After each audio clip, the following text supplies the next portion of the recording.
Hello and welcome to Counterculture. I'm Peter Whittle. Now, there's an old saying you might have heard, which is that if you're a young person and you are not left-wing or liberal, then you have no heart. But if you get to 35 and you're still left and liberal, then you have no head. What that really means is that in Britain at the moment, we seem to have a lot of young people who are just all heart. Because there was a survey done just after the last general election in December, which showed that if only 18 to 24-year-olds were voting, then basically Jeremy Corbyn would have had a majority of over 500 seats, and indeed Boris Johnson would have been left with something like 4 seats. So that shows you a massive divide. What does this actually mean? Are young people more left-wing than they've ever been? If so, what is the outlook for conservatism, right-wing politics going into the future? Is it a bleak outlook? Now, I've got 4 great guests to talk about this today. First of all, we have Dominique Samuels. Dominique used to be of Turning Point UK. She's now president of a new group called the Orthodox Conservatives. We have Jake Scott, who is indeed head of philosophy and ideology for the new Conservative Orthodox. And also Emily Hewertson, who you might remember made a real splash last year when she was on Question Time in the audience, has since become a bit of a social media star. She is a member of the Conservative Party. She briefly went to the Brexit Party or voted for the Brexit Party. She's now back with the Conservative Party. And the NCF's resident guest, historian, commentator and old Conservative, Rafe Hadelman-Q. Not quite as old as me, but anyway. Thank you very much for coming. I want to start by asking you a very fundamental question. If someone says to you, are you right-wing, what is your reaction? Dominique? I'll just say yeah. Yeah? Yeah, basically. I think that maybe when I was a bit younger and like getting more into conservatism and what it kind of meant for me, I think I'd be kind of hesitant to say whether or not I was, because being right-wing is often associated with negative attributes such as, you know, racism, xenophobia, homophobia, all of those phobias. But now I think it's important to just be honest with people and not let other people kind of control your narrative for you. So if I'm asked, I'll just say yeah. Yeah. So you don't recoil from it. What about you, Emily? I'd say yes. I'm a proud right-winger, and I think it's important that other young people have that kind of pride. I mean, the amount of young people that I have in my DMs saying that they are a conservative, but they're just too scared to say it. And I think it's so important that people like us are given a platform to say, yes, I am a young person and I'm right-wing and I'm proud of it, and so should you be. So basically, right, but you use right-wing and conservative interchangeably there. Do you think there's a difference, or? My answer's changed, I'd say, over the last few years. Right. When people used to ask me if I was right-wing, I was very much the same. Now, I think my answer is a question in return, which is, what do you mean by right-wing? Mostly because, as Dominique's pointed out, there's this old stigma surrounding it of racism, xenophobia, homophobia, which probably there's still an element of or residual, but I think the other point is that I'm probably right-wing on a lot of issues and probably left-wing on a few. Economically, I'd say I'm probably less right-wing than a lot of my peers. I don't know if I'm necessarily on the left, but my attitude towards capitalism and markets has become very sceptical and very cautious. I believe that if you look at the history of capitalism in the UK, it's gone from being something of a resistance to feudalism and a resistance to mercantilism to one of corrosiveness, especially following the neoliberal revolution of the 1980s. Right, I see. It's interesting because you're quite frank about it. You know, Dominique, you're saying you're right-wing, Emily, but I mean, it seems to me that generally culturally, this has become a term that people will do anything but, identify themselves by. Wouldn't you say, Rafe? That's right. I mean, the great just right wing, The great victory of the last 20 years has been the ability of the left to stigmatise anyone who called themselves right wing as being beyond the pale, whereas to be left wing was to essentially be a person who's concerned with society, despite the fact that high Toryism is all about conserving society, conserving all levels of society, looking out for people, noblesse oblige, if you want to look at it from the traditional sense, in the old Tory sense. But certainly the new generation of Conservatives we're seeing in the Generation Z, those born after 1996, are conservative when it comes to values, and in terms of their economic conservatism, it's about personal responsibility, in terms of their sexual lives as well. So it's not so much a party political affiliation as much more a concern for looking after themselves and for the planet. There are a lot of woke issues where they are actually also still very left-wing. So the Conservatives of the future are going to be economically more liberal on a lot of woke issues, whereas a lot of their intrinsic values are going to be conservative. But you see, okay, I can see that's quite that's quite an optimistic analysis. Therefore, but then when you look at the survey I quoted, like 500 seat majority, how come? I mean, what about your friends? I mean, are you unusual? I'd say I am generally. I mean, a lot of my friends do vote Labour or vote Green Party. I think that's. Why do they vote for them? Why?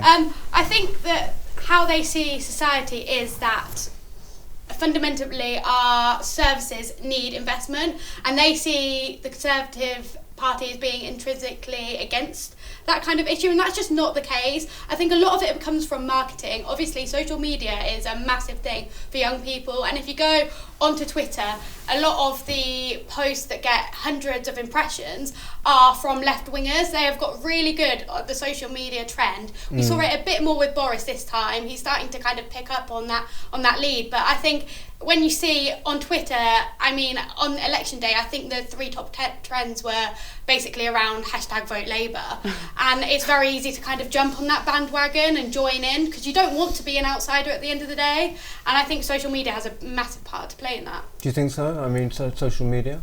I think social media is important, but just like with regards to why young people seem to veer more to the left, I'd say it's, like what Emily said about the kind of economics that the Tories pursue when it comes to public services, and also the fact that there is still a lot of stigma attached with being Conservative and social issues with regards to racism, with regards to homophobia and all of those kinds of things. And I think that I don't think the Conservatives have made that much of an effort to kind of appeal to the groups that Labour targets.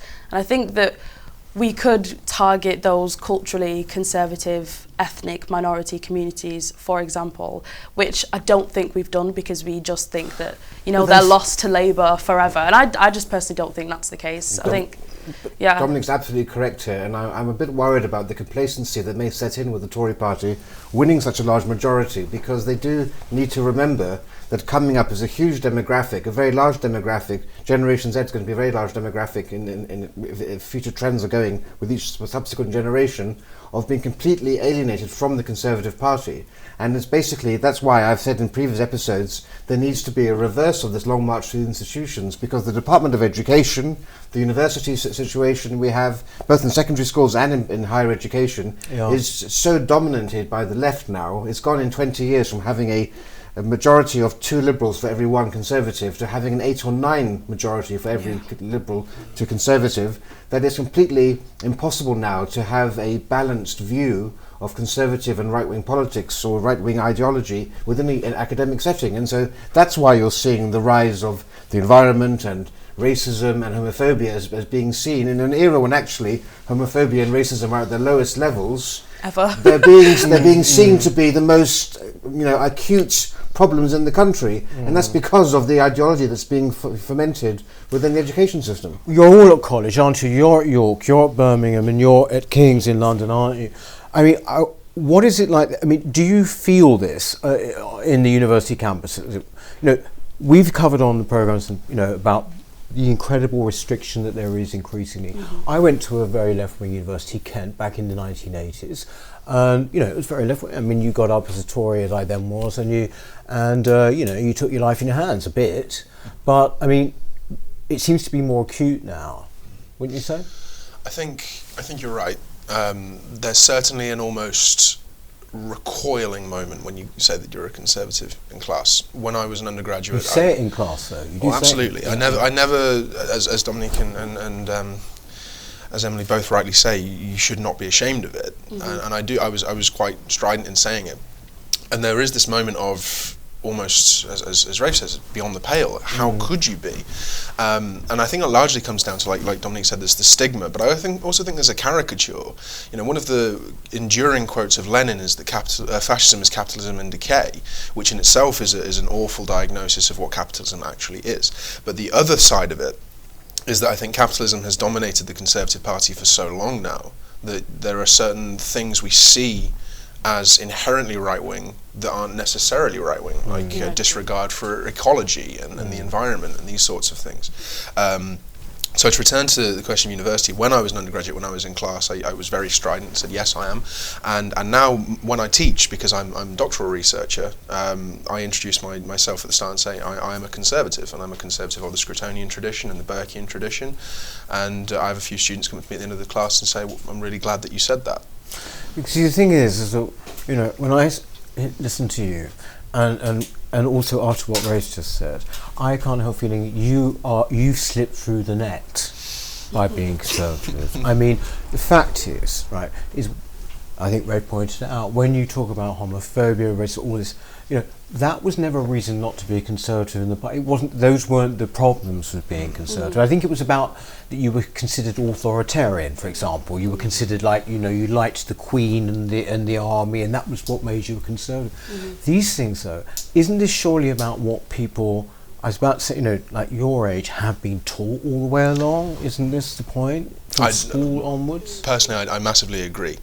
Like I say, this caricature of the right, in my opinion, I mean, I studied history and politics when I was an undergrad, when I was at secondary school in sixth form, and when you discuss history, anyone who's mildly considered evil is implied to be on the right, regardless. And it's not the other way around. It's not that if they're on the right, they're evil. It's that if they're evil, they're on the right. And I just wanted to say, for example, I remember, I think I was about 14 in my English class. I don't know what this has to do with English, but it was just after UKIP had won the European elections, I think in 2014. And we were actually shown the different political broadcasts of UKIP and Labour, and our teacher stood there and dictated how UKIP was this racist party, and she can't believe that the UK has become so racist that it would vote for them. And then she contrasted it with Labour being this, you know, lovely, warm, welcoming, inclusive party. And I remember that so distinctly, and looking back, I was absolutely shocked. If I knew what I knew now, I wish that I kind of stood up to that and kind of challenged that, because I don't really think there's a place for that in the classroom. Well, good. So you were 14? Yes, I was 14. To me, that's outright indoctrination. Yeah. Outright indoctrination. I mean, have you ever had anything like that happen? Me personally, when I went to college, it was dominated by left-wing students, and my teacher was admittedly left-wing. But when we were actually learning about philosophical conservatism, which is what brought me to the Conservative Party eventually, she actually got a One Nation Conservative teacher that was in the college and worked in the politics department to actually teach us it. Yeah. So it wasn't biased, it was actually her teaching, which was, you know, she didn't present the ideas in a biased way that actually got me interested in conservatism. Yeah. But there was an incident at university actually.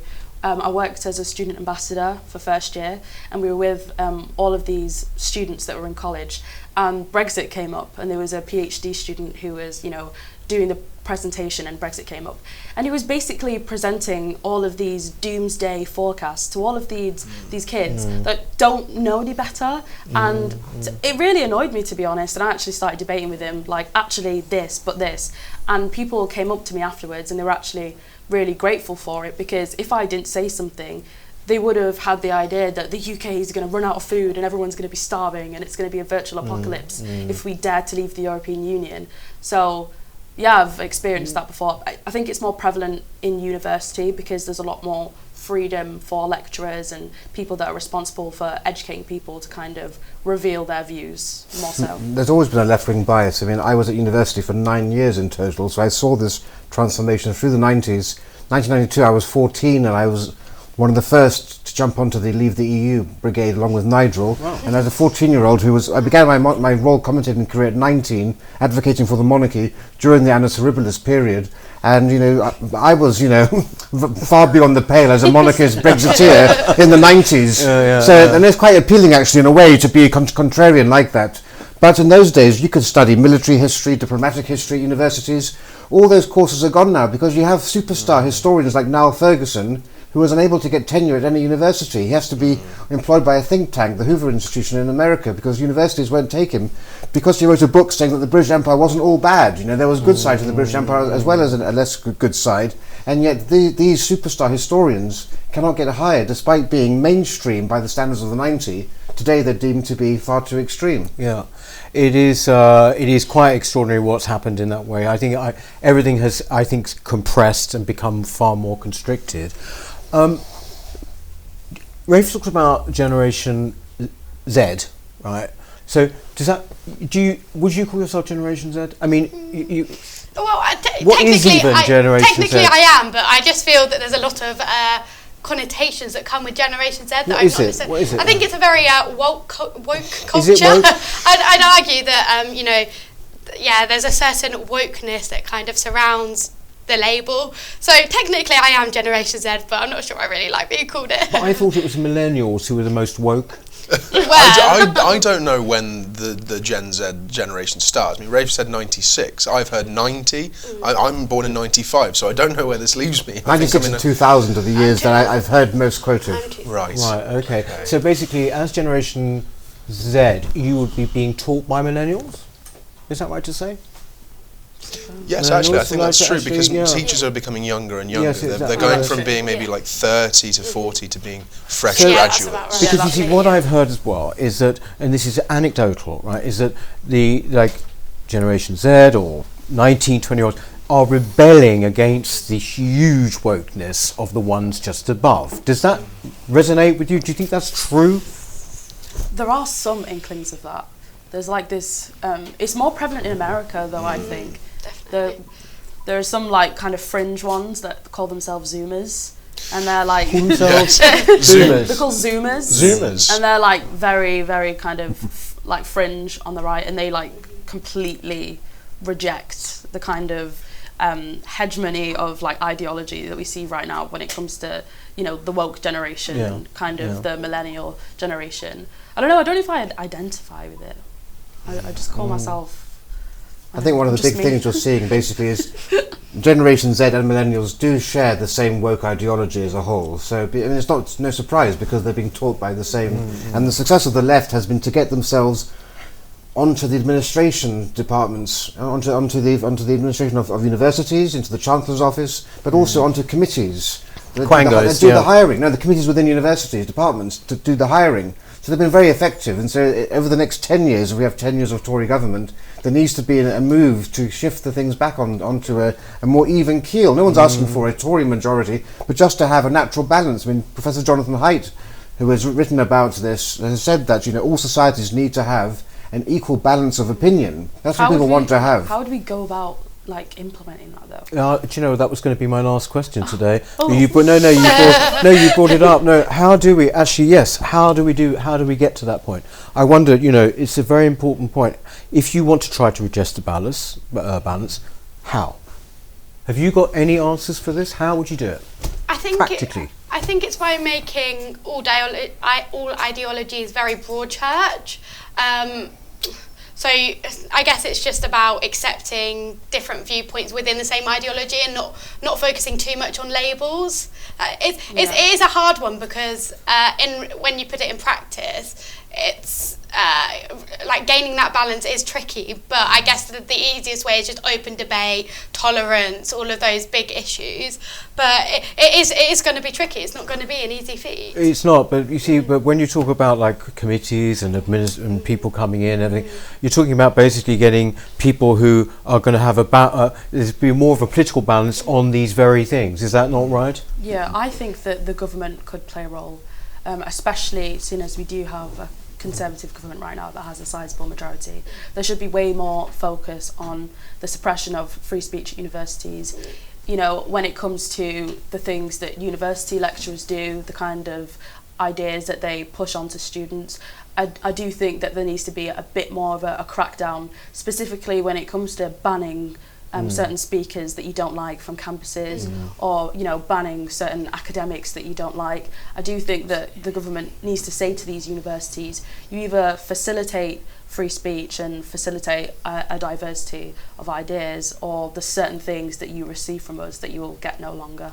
And absolutely, and these Mickey Mouse courses, gender studies, women's studies, which were created by in the 60s, there was a desire to create these departments, and they were created by female faculty who were brought over essentially from departments of English, because there weren't that many female faculty in universities, so there was no science component to these, there was no biologists brought over, and so you have these theories with no actual evidence sustaining the arguments put forward by these departments. And so the government just needs to say, look, unless you up your game and you actually have proper peer review by recommended and recognised authorities in departments of psychology and genetics and so forth, we're going to defund you. There needs to be wide-scale defunding of all of these Mickey Mouse courses, and that way I think you'll hopefully get some redress of this if they don't change. No one's doing a Mickey Mouse course here, are they? I think I am. Okay. It's politics of Mickey Mouse. I don't necessarily disagree, but I would be cautious over any zealous overpowering of the state, in that there's always got to be some concern for what if the people we don't agree with come into power. I don't necessarily disagree, as I say. I think that there's got to be a certain degree of oversight, and maybe that needs to be done now. But the issue I've always found with any of these measures is that it's very easy for this to then go the other way. And I think that's what we need to be concerned with. It's fine for us to sit here and say we're looking at 10 years of a Tory majority, but what if that didn't happen? What if the 2024 election was a huge upset? Well, we should be calling for balance in departments of history and politics and sociology and so forth. Balance there, but in terms of these other courses, gender studies and women's, there needs to be actual scientific rigour applied to these courses, and theories need to be called out when the evidence doesn't support the theories, because you get the BBC and others touting this evidence as being peer-reviewed scientific quality evidence when it's clearly not. Well, if I may, just speaking as someone who's in academia and kind of wrestling with this movement towards the teaching excellence framework and the research excellence framework, the TEF and the REF, was an idea to kind of reintroduce this rigour into publication. But what it's kind of done is the counter. It's forced this rush of publications, this publish or perish attitude that was there in the 80s and 90s and has just accentuated itself now.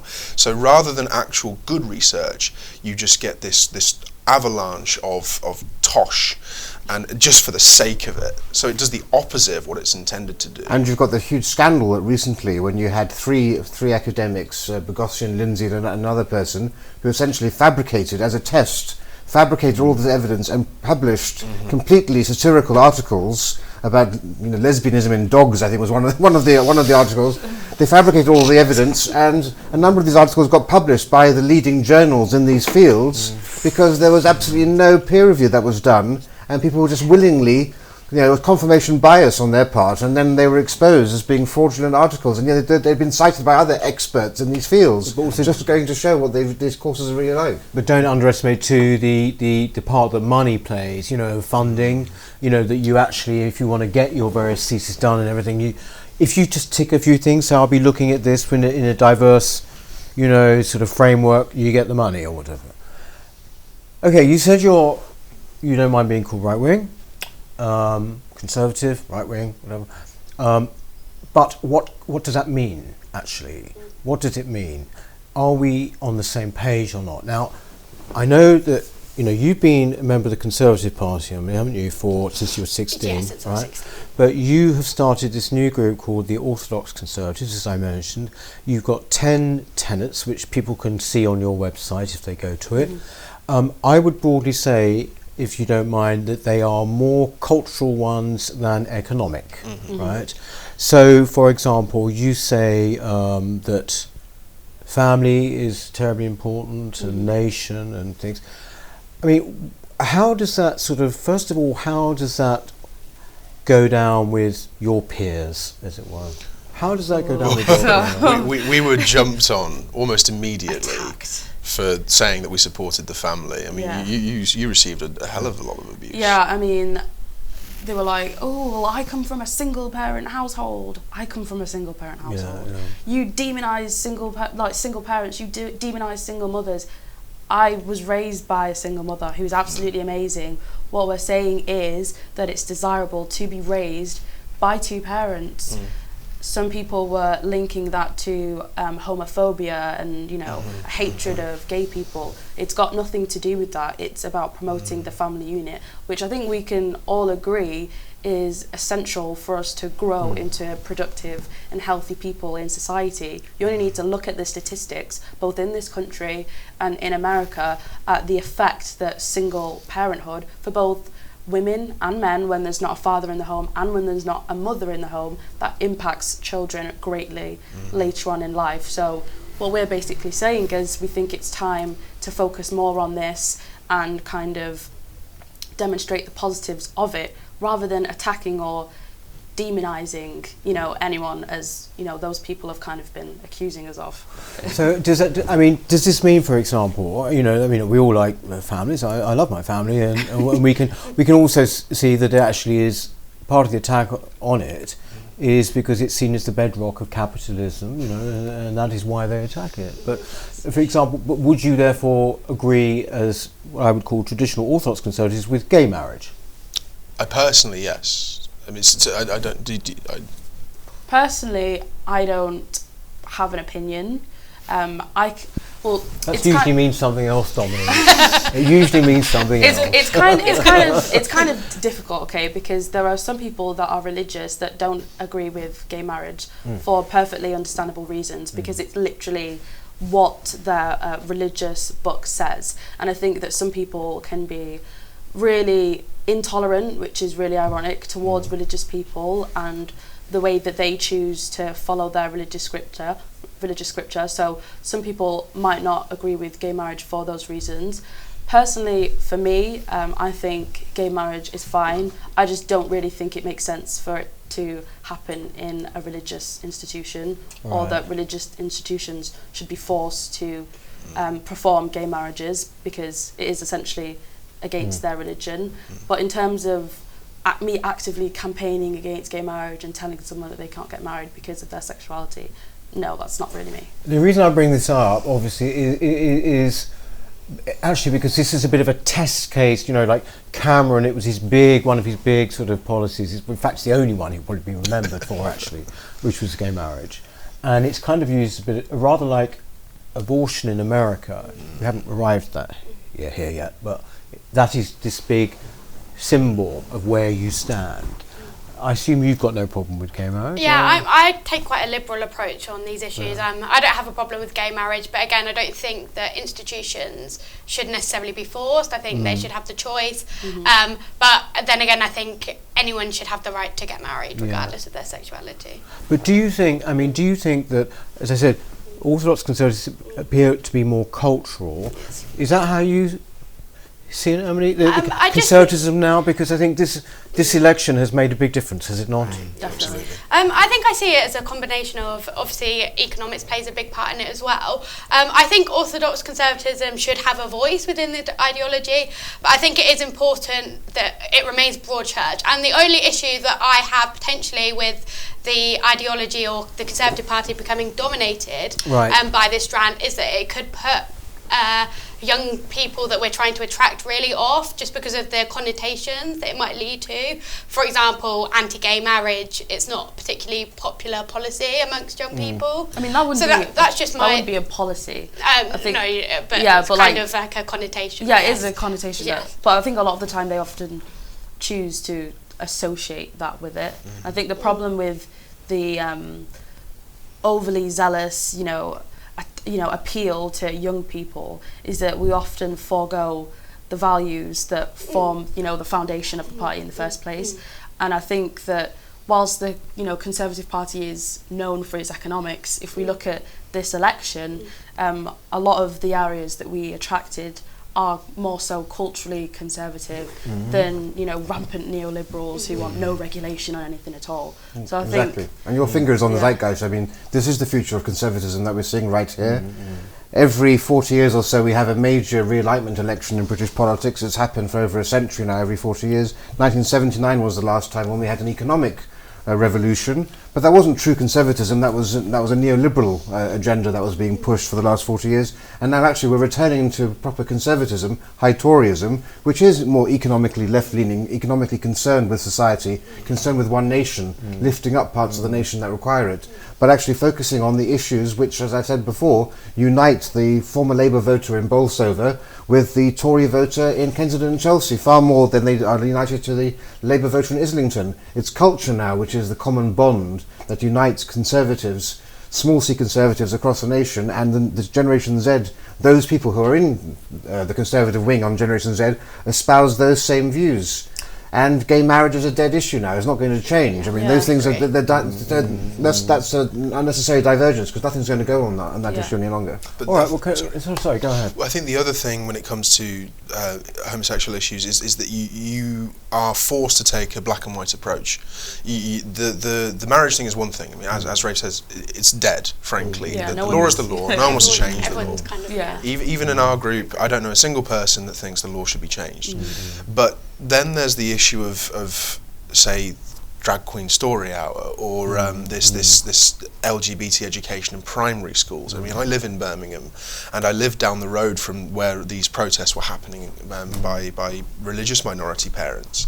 And I heard all my friends saying, "Can you believe this? They were protesting," and I was saying, "Well, yes, I agree, because I don't think that you should be teaching sex education of any kind to anyone below the age of 12." But you've hit on the fault line, or not a fault line, but I think this is to use the left's language, this is intersectionalism, I think we've got here. You said you'd agree with them. Here you've got situation, LGBT teaching in school in Birmingham. You've got groups outside, mostly, I think they are mostly Muslim groups. Let's be honest about this, for goodness sake, we're not in the mainstream media. It is a fact. You know, I mean, so basically, and they are protesting against it. So, right, okay, so you've got one of the conflicts of multiculturalism here coming up. Where do you stand? You've already said you stand with the parents, right? How about you? I believe that sex education does need to be started younger. It's just a fact of life that obviously whatever age a child is, eventually they are going to be confronted with these issues. So I think and also I think part of it is tolerance, kind of teaching tolerance from a young age, because if they are coming from communities who believe that being gay is a sin, for example, I think it's important to open up their mind to a different way of thinking, and also if their peers who aren't from a religious background decide that or realise that they are gay, then they need to be supported as well. So I think it's more of an issue of tolerance, and the younger you start, the better, I believe. Okay, so we've got a disagreement going. I don't think it needs to be taught to 5 and 6 year olds. Right. I just don't think it's needed. I think in year 6, which I think I was when I was in year 6, taught about sex education and relationships. What sexual relationships or what sexual relationships are 5 and 6 year olds going to have? I don't see the need to bring sex into everything. And I know that you said it's not specifically about sex or explicitly mentioning sex, but those are the connotations that kind of thing has. I think that I do agree with you about people from immigrant backgrounds that have very extreme views when it comes to things like homosexuality, women's rights and things like that. But I think that there's an opportunity to do that when kids are a bit older and have the agency to think for themselves. I think at the age of 5 and 6, there's a fine line between education and tolerance and indoctrination. And I think that when you're at such a tender age, those kinds of things don't need to be addressed just yet, maybe when you're a bit older, basically. I think for what it's worth, on the one hand, I sort of can see what you're saying about the school, but on the other hand, I look at the protesters, and I also hear some of the things they've said. Homophobic and also I think, you know what, these people, they just don't like gay people. Actually. Yeah. Let's be honest about this. A lot of it is anti-LGBT. Yeah, a lot of it is heart of it. Anti-gay. It's not about and essentially, am I going to line up with you lot? No. Or am I going to line up with you lot? it's a problem. But see, I think this comes back to what I was saying about things being black and white. Yeah. There's this erasure of nuance. You can't. But where's the nuance there, then? The nuance, I think, comes from Rafe's perspective of saying, well, as Dominic says, maybe it's a bit too young, but at the same time, you need to be able to turn around to the other side and say, but you are being unreasonable. Yeah. And no one seems to want to stand in the middle, and because I feel like then they think they're being attacked from both sides, whereas in reality, frankly, you need these people to stand up and say, well, maybe we need to take a step back here, look at what's actually being discussed, why it's being discussed the way it is, and whether that's productive. And the answer is no, frankly. But also, there should be a principle. If you are coming to a country, as if you're joining a club, you subscribe to the principles and rules of that club, yes, or you don't come to that club. Them, Yeah, but why? But at the same time, why is it that you would say to people who are coming to this country, right, you need to change entirely, but then we change the rules once they're here? That's a difficult thing to say, because if these parents are coming here when they're 17, 18 years old, and education in school is very much concerned with practical knowledge, technical knowledge, and then when you get to about 15, there is sex education, and for them that's acceptable.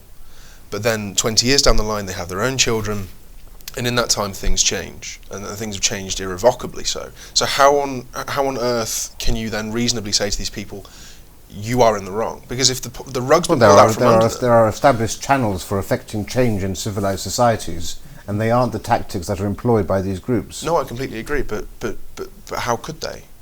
Because if in theory we've had a Conservative government for the last 5 years, in theory 10, why is it this? But the thing is with this is it's the age-old thing we've covered before. But you have a Conservative government, but the general drift of society is leftward, and for reasons that we've already sort of covered today, i.e. the people who are in control of the culture in a way, and people who can decide things, carry on this leftward, progressive, so-called progressive kind of ideology, regardless of the government. Speaking of which, what about Boris? Do you like Boris? Yeah, so I really liked Boris during the campaign. He's a brilliant campaigner. I mean, we saw that during the London mayoral elections. And I do believe that he was the right Prime Minister for the time. Is he the most Conservative we have ever had? No, but I think... Where would you like him to be more Conservative? I think that obviously there's some big spending pledges, but I did understand that was needed in many ways to kind of counter what Jeremy Corbyn was doing. So I guess it was right for the time, but I disagree with him on HS2 and 5G. Right. So obviously, if I could, I'd change those decisions. Right. Okay. What about Dominic? What about Boris? What do you think of him? Impressed, not impressed? I initially actually didn't like Boris. First I backed Dominic Raab, and then I backed Jeremy Hunt, which a lot of people were actually surprised by. With regards to Boris, like Emily said, he's a brilliant campaigner, and he's done really, really well in the election. Is he the most Conservative Prime Minister? No, obviously not. But and there are some issues that I just don't agree with, such as HS2, such as 5G, and our buddy approach to China, and the fact that we seem to be kind of turning our nose up really at America, which a lot of people didn't really expect him to do. I know Boris has been very critical of Trump, but in times of Brexit, I think that more of a warmer approach to America would be helpful. But overall, I'm not a massive fan, but I think he's right for the time. And I want him to visit flood victims as well, and he hasn't. I've got a feeling that the whole American thing might just be a bit of showboating for... I think he probably is very much on side with America. But I mean, what about you then, Jake? I'm very conflicted on Boris. Right. For many reasons that Emily's pointed out. The spending plans are... I think that's playing the left's game too much. Strategically it was successful in the election, so that you can't really criticise them on that, but now they're in government, they are obviously torn between a rock and a hard place of how realistic are these things, but at the same time we need to make sure we hold on to these northern seats that have now been won. So I think if you're going to spend the money that he's planning to, you should get rid of HS2 and get rid of 5G and instead focus on investing in local communities, rebuilding certain... some person was saying to me a couple of weeks ago about how HS2 isn't just for commuting, it's for the transport of goods. I said, well, if you read, say, Robert Winder's The Last Wolf or any history books of the 15th to the 17th century, most freight was travelled by canal and by coast. So why do we not reinvest in coastal towns and rebuild shipbuilding in that respect? You know, why are we not doing something a little bit more long-term, a little bit more practical when it comes to these left-behind communities? Right. That's so true. So, but basically you kind of like him, but I mean, do you think he's really conservative, Rafe? I mean, for example, I think of his attitude towards immigration, which is one of the big issues for people at Brexit. There's no question about that. Mm-hmm. He's come up with the idea for amnesties for illegal immigrants. Terrible idea, I think. Yeah, terrible. I'm very sceptical about the new immigration policy that's come out, which actually could have the opposite effect of what it's meant to have. I mean, do you think... There's a huge problem here in that the model that they seem to be going on migration is one whereby they're guaranteed success at the ballot box by being seen to be tough on migration, whereas the reality is they're not being tough at all in practice. And that message is very difficult to convey to the electorate, who will see the numbers and won't actually have the information at their disposal to realise that this is merely theatrics that's being portrayed. And I'm worried that this may be seen in other areas of government policy going forward. Huawei worries me greatly, but I do have a lot of faith that he is the man for the times. I used to deride Cameron and Blair by citing Churchill's old adage that it's very hard for a nation to look up to a person who always has his ear to the ground. But actually, that is the success of Boris Johnson and Dominic Cummings. We used to have the listening bank, we now have the listening Prime Minister, who understands, even though he's not necessarily conservative, he understands the needs and the issues that concern the former Red Wall Labour, who are culturally conservative, and so he goes where the votes is, much like Trump goes where the votes is, an old Democrat from New York, now a Republican. He understands where his concern is being re-elected, and that means you need to cater to the needs of the Red Wall. And so the infrastructure investment, I want to see Northern England actually rise up from its current low. And if he can do that, then that will be a success in my view as a person who believes in one nation Toryism. Speaking of one nation Toryism going forward, because we're just ending now really, but this is obviously an extremely important thing. But personally, this sort of thing I said at the beginning about having no heart if you're not lefty when you're young, then it means you have no heart and everything. Obviously, it's just absurd. You're well-rounded people, for goodness sake, with emotions. Thanks. Not quite hollowed out yet. But I wonder, therefore, if you could just briefly say, why would you say at 16 join the Tory party or something? Why did you become conservative? For me, it was essentially the philosophy, and it just made more sense to me.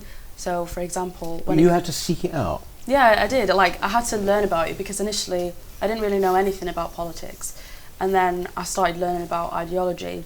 And then I knew that I wasn't really interested or passionate about socialism, so I was kind of But then with liberalism, I looked at liberalism, and then I was looking at philosophical conservatism.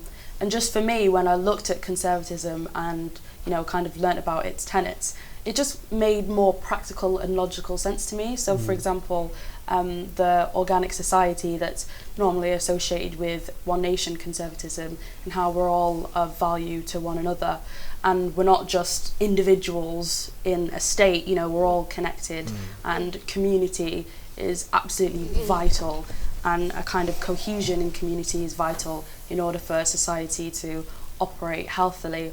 And also, I'd say our view of humanity, that we are imperfect, and I think liberals attribute too much to us as humans. They automatically assume we're rational, whereas conservatives accept that we're not, we're imperfect, and that's where our kind of more hardline, paternalistic kind of policies come from with regards to law and order, for example.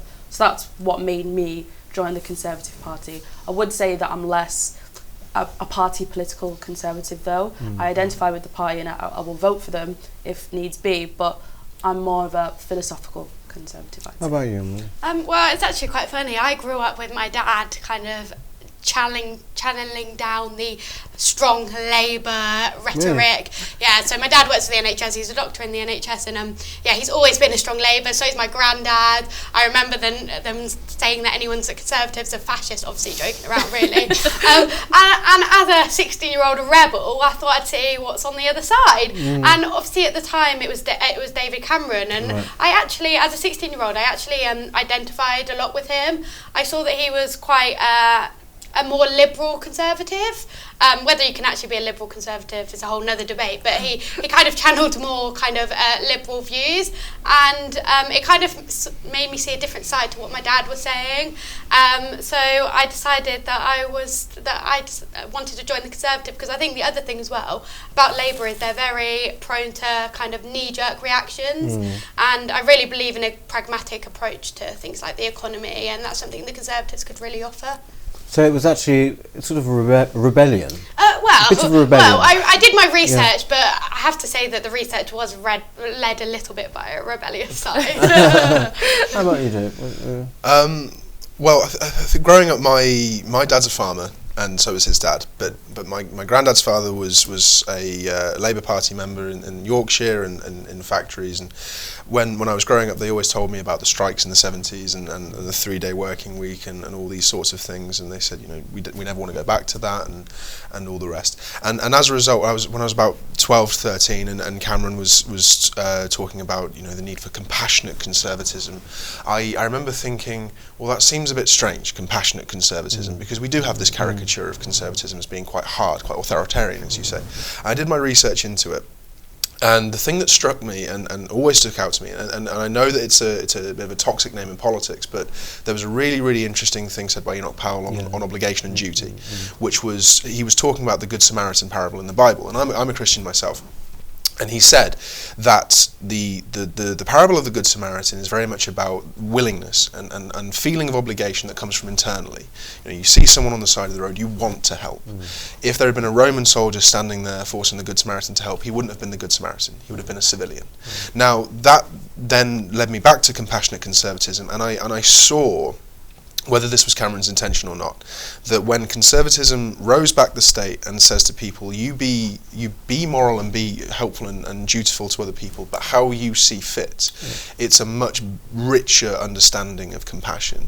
It's a freer compassion, it's a more moral compassion, it's one that you cultivate as you grow up. So that was what led me to the philosophical conservatism that Dominique talked about.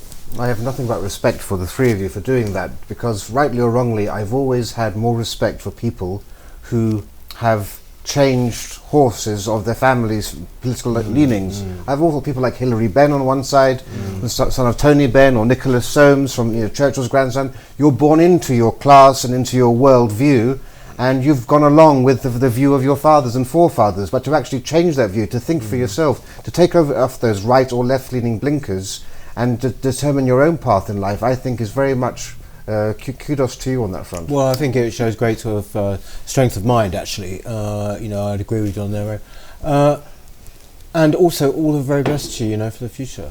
Well, we're gonna kind of cross paths again, I think, on this show, aren't we? But Dominic, Jake, Emily, and of course, Ray, thanks very much indeed. Thank you very much for watching. Great show, I think you'll agree. And we look forward to seeing you next time. In the meantime, please remember to subscribe to Counterculture, won't you? Thank you, bye.